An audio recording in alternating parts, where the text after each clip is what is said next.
Hi, welcome to Watch It Played. My name is Rodney Smith.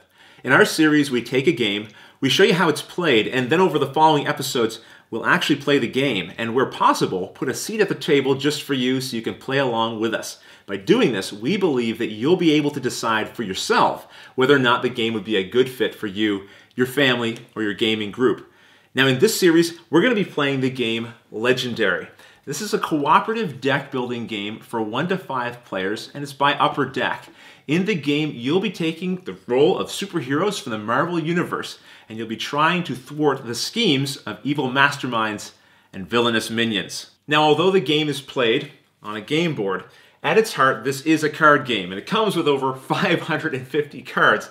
Thankfully, the box is set up so you can easily organize them with dividers and space, not just for the cards, but even if you sleeve the cards, they'll still fit all nicely in this box with plenty of space left over.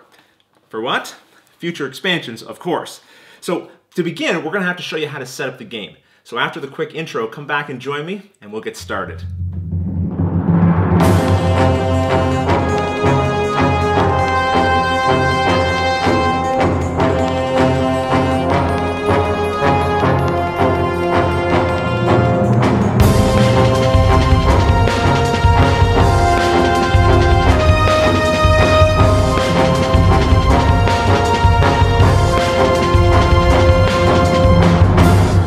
When you're setting up to play Legendary, you're going to want to get out the Legendary game board that you see here.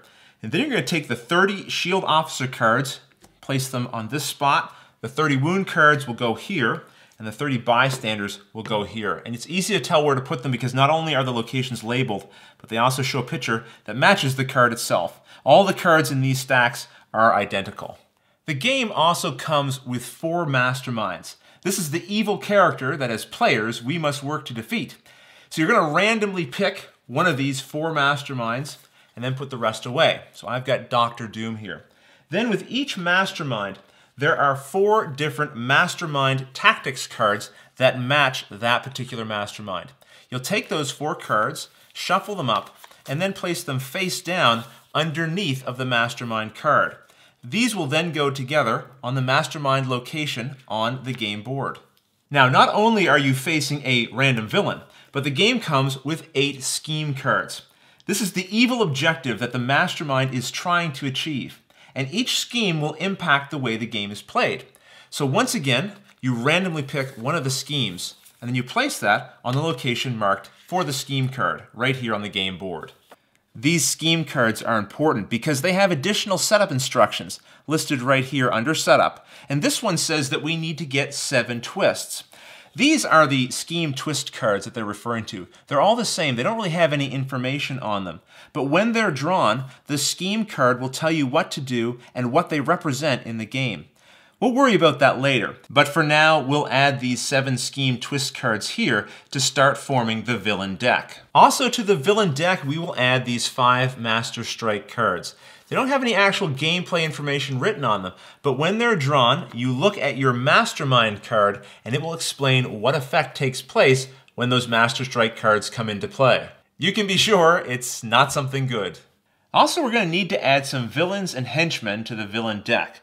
And there are several different kinds of villains and henchmen cards. You can identify them because these ones here say villain in the subtitle, and these ones here say henchmen.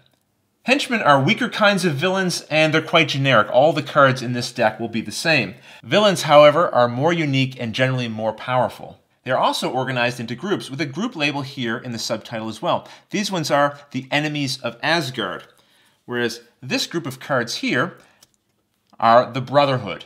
Depending on the number of players you have, a certain number of villain groups and henchmen are added to the villain deck. In this case, we're setting up a 2-player game, which according to the rules means we need to add 2 villain groups like we have here and 1 henchman group. Very importantly though, you always want to check the Mastermind card because it will specify one group that this Mastermind always has to have in the villain deck. In this case, Dr. Doom always leads the henchman group, the Doombots. So we make sure we put those in. Then the other 2 groups in this situation, we can choose randomly, which I've already done, and I have the Brotherhood here and the Enemies of Asgard. So those will go together, and they will also be added to the villain deck. The game comes with other villain groups and henchmen though, like the Spidey foes and Hydra. But these didn't get picked, so they'll stay in the box for a future game. Also, you have to add a certain number of bystanders to the villain deck. In a 2-player game, you add 2 bystanders. But enough about bad guys, we need some heroes. The game comes with 15 different heroes, made up of 14 cards each. To create your hero deck, you randomly choose 5 heroes and put the rest of the cards back into the box. Unless you had 5 players, in which case you would choose 6 heroes. Then you take your 5 chosen heroes and you put them together to form your hero deck. Now you just have to thoroughly shuffle your villain and hero decks and place them face down, which through the magic of video editing, I've already done. Then you take the top 5 cards off of the hero deck and you place them face up here in the area of the game board known as the HQ. Then each player is given 8 shield agents and 4 shield troopers. You then take those cards, you shuffle them up, and this forms your starting personal deck. You'll want to keep this close to you. At the beginning of the game, each player will draw 6 cards from this deck to begin their opening hand.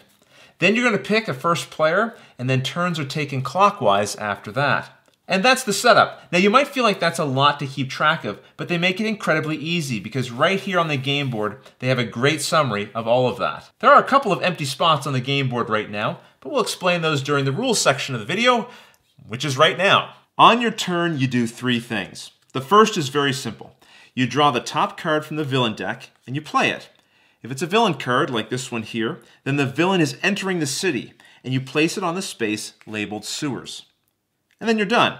Now sometimes a villain will have a special ambush effect, and these effects take place once as they are entering a city. And sure enough, Juggernaut here does have an ambush ability.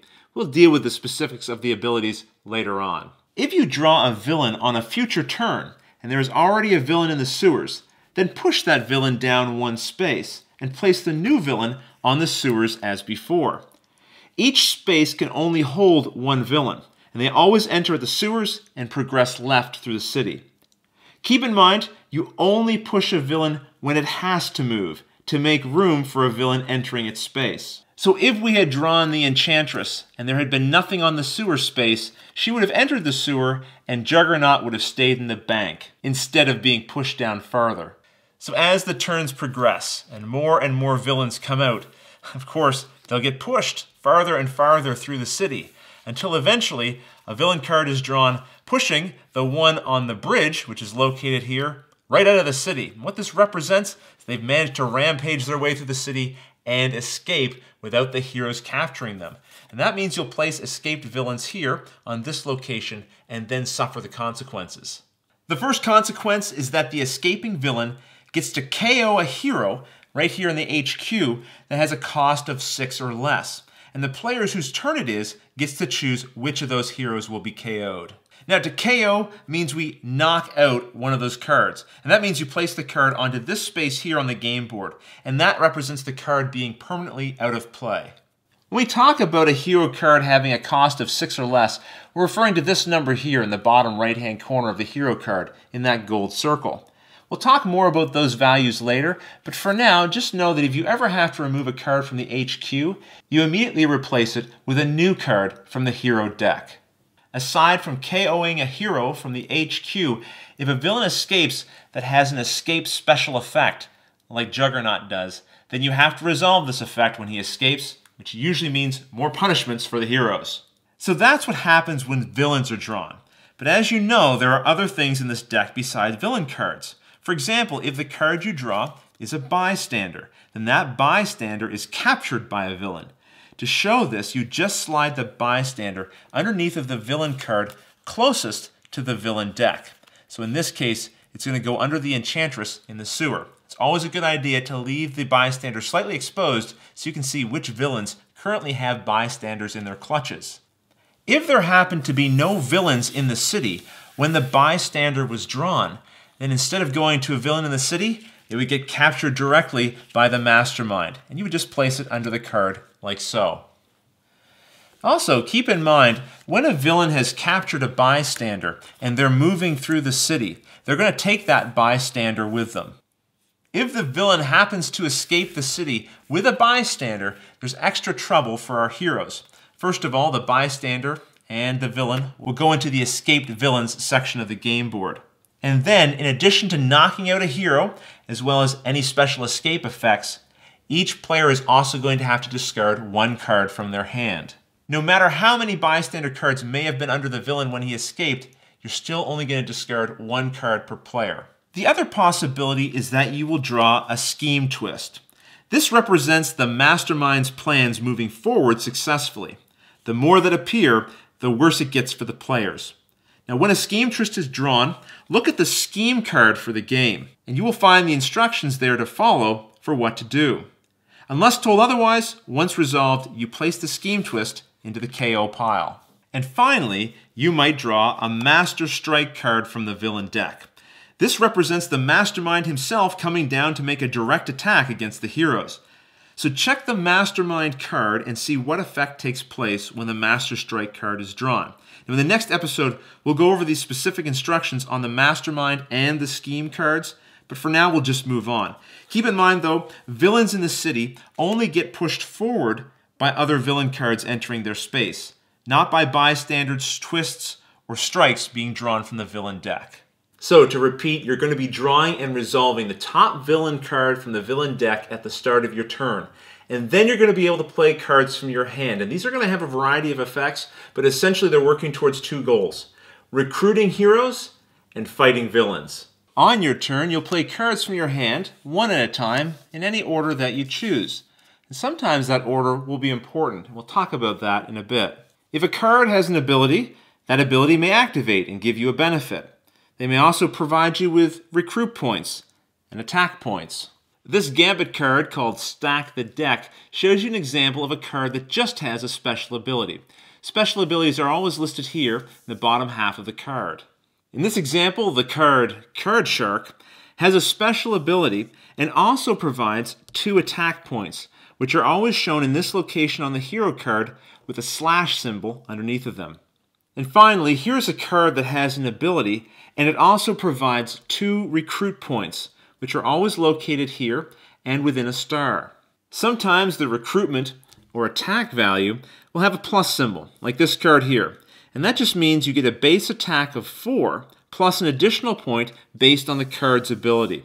We'll get into the specific card abilities in future episodes because you can learn them as you play. But let's go back to this card here for a moment, because aside from special abilities, like the first 2 lines of this card, sometimes a card also has a superpower ability. These work like special abilities, but they have a condition, which is the symbol shown here. So when we play this card, we can always use its special ability. But in order to activate the additional superpower ability shown here, we must first have played a card earlier in our hand which has a hero class symbol matching the symbol shown here. All of the symbols have names, and this one represents Instinct Heroes. The class of a hero card is shown here in the top left-hand corner. And sometimes a hero will also have a team icon. The Gambit card, for example, is an X-Men team member, and it has the Instinct Hero class card that we were looking for down here. But remember, this superpower is only triggered if another card with this symbol was played earlier. So if earlier in the turn we had played this card here, which is a Hulk card, which has the Instinct class symbol, then when we played the Gambit card, we would be able to trigger Gambit's superpower ability. Regardless of how many other Instinct cards you might have played previously, you still only get to activate the superpower once on any card. Over the course of your turn, each card that you play from your hand stays face up in front of you. But at any point while you're playing cards from your hand, usually when you're all done playing cards from your hand, you may then recruit heroes and fight villains. The heroes you can recruit are any of the cards face up here in the HQ, as well as the Shield Officer cards, which are always available from this stack of cards. Now to recruit, you spend your recruit points from the cards you played during your turn. Let's pretend for a moment that these are the cards I played. So my total recruit points are 1, 2, 3, 4, 5. The numbers that are shown in the stars. And the cost of a hero that I want to recruit, again, is the number in these circles.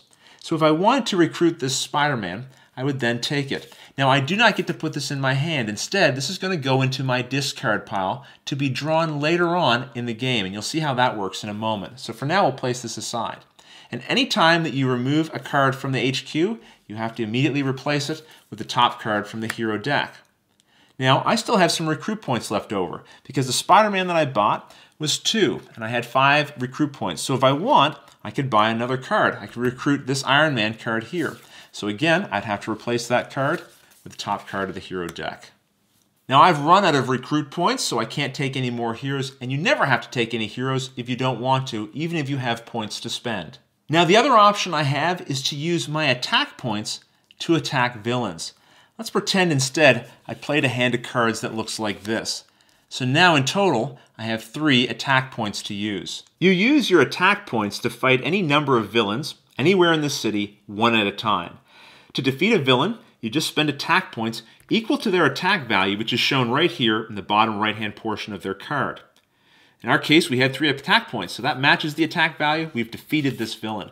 Then we're able to take this card and any bystanders attached to it and place it in our victory pile. This is a separate pile of cards. You want to make sure you don't get it mixed in with your draw pile or discard pile.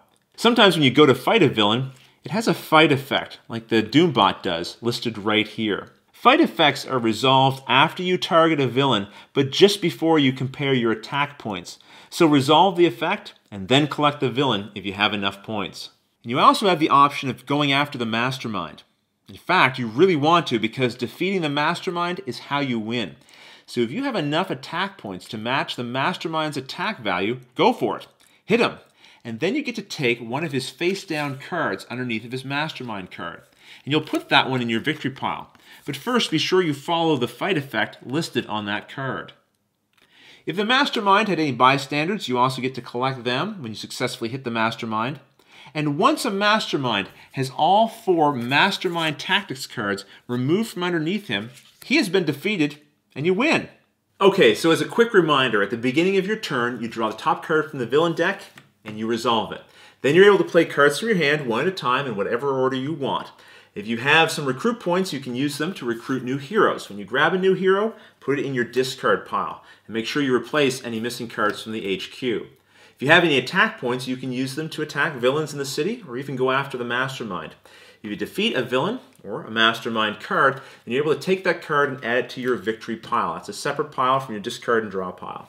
Then any cards that you've played at the end of your turn, you're going to take them, you're going to put them in your discard pile. Any cards you didn't play, you're also going to put those in your discard pile. And then you're going to draw a new hand of 6 cards. Now, I only have 3 cards left to draw. At any point in time you need to draw more cards and you don't have any more cards in your draw pile, then you're going to take your discard pile, shuffle it up really good, and then that creates a new draw pile, and then draw the rest of the cards that you need. Remember though, only do that as soon as you go to draw cards and there aren't cards there. So that really ends your turn. You then pass it on to the next player, they would go. So how does the game end? Well, as I mentioned already, if you're able to hit the Mastermind successfully 4 times, then you will defeat the Mastermind and you'll win. The other way that you can end the game, though, is if the Mastermind wins. And that usually involves him completing the plot listed on his scheme. We'll talk more about the specific schemes in the next episode.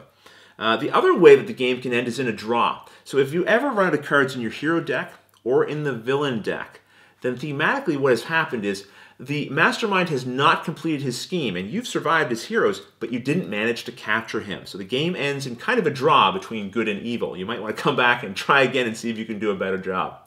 Now we also have these victory points. Now remember, this is a cooperative game, so if at the end of the game you've managed to defeat the Mastermind, everyone should give themselves a pat on the back for doing a good job. But someone always wants to have bragging, right? So what you do is you add up the victory points in your victory point pile. The victory points here are located on the right side towards the middle of the card. Whoever has the most victory points, they are considered the most legendary of all of the heroes. Okay, so that covers the majority of the rules. Now there's a few side rules I didn't quite cover. They're very simple. I want to go over them right now. First, when a card tells you to KO one of your heroes, it can be either a hero from your hand or one that you played this turn. Now keep in mind, if you played a hero card this turn that gave you a benefit, maybe gave you some recruit points or attack points, and you have to KO that card, as long as you've already played it from your hand, you will get to retain that recruit point or attack point to use during that turn. The other thing is sometimes a card will tell you to rescue a bystander. That does not mean to take a bystander that's been captured by one of the villains in the city. It means you just draw a bystander card from the bystander deck and you add it to your victory point pile. Now that's valuable because these bystanders are worth 1 victory point each. The other thing is that sometimes a card will tell you to KO a hero or do something to a hero. I just want to remind you that these shield agents, like the shield officer here, the trooper cards, the cards that you start the game with, those are also considered heroes, even though you might not typically think of them as heroes like Spider-Man and Hulk. So to help remind you of that, the trooper cards and the agent cards have the hero word in their subtitle on the card. Also keep in mind if you're told to gain a card, let's say I was told to gain a hero from the HQ without having to pay for it. Gain means to place it into your discard pile, not into your hand. Now, the other kinds of gains you can get are wounds. If you're ever told to gain a wound, it's not so great. What it means is you have to take a wound card, and you have to place that in your discard pile. Now, wounds are bad because they're cards that don't do anything. They have no special abilities. So when you draw one into your hand, it's like having a dead card. Now, wounds aren't all bad because some heroes, particularly the Hulk, he gets angrier when you wound him, so sometimes his cards will actually allow him to attack for more points than he normally would. But most of the time, wounds are bad. So if you ever end up with wounds in your hand, you want to get rid of them, there's a way to do it. You're able to as long as you do not recruit any heroes or attack any villains. On that turn, you're able to discard all wounds from your hand. You can put them right into the KO pile, so they're gone for good from your deck. Now, if you ever run out of cards in the Wound, Bystander, or Shield Officer deck, the game doesn't end. Make sure you don't go fishing into the KO pile to replace them. It just means instead skip that step where you would draw that card and continue playing. So there you go. That covers all the rules for the game. There are actually separate rules in the game. If you want to increase the challenge, there's ways to do that. There's different difficulty levels if you want to take the game to even scarier places. Also, there's rules for solo play, but we're not going to cover that here. You've done it, guys. You've gotten to the end of another one of our instructional videos. Lengthy, dense, lots of material there. Hopefully it all made sense. If it didn't, don't worry. You have two options. One, you can ask me your questions in the YouTube comments below, and I'll definitely answer them. Or continue on, watch us as we continue our playthrough, and a lot of these rules will come back to you, and they'll really make sense then. In the next episode, I'm going to go over the schemes that we'll be using. I'm going to tell you which heroes we're going to have. I'm not going to go over the cards specifically. It should be a very short video because a lot of the cards you'll be able to learn as we actually play. My son Luke is going to be joining me in the playthrough, and hopefully you guys will too. So until then, thanks for watching.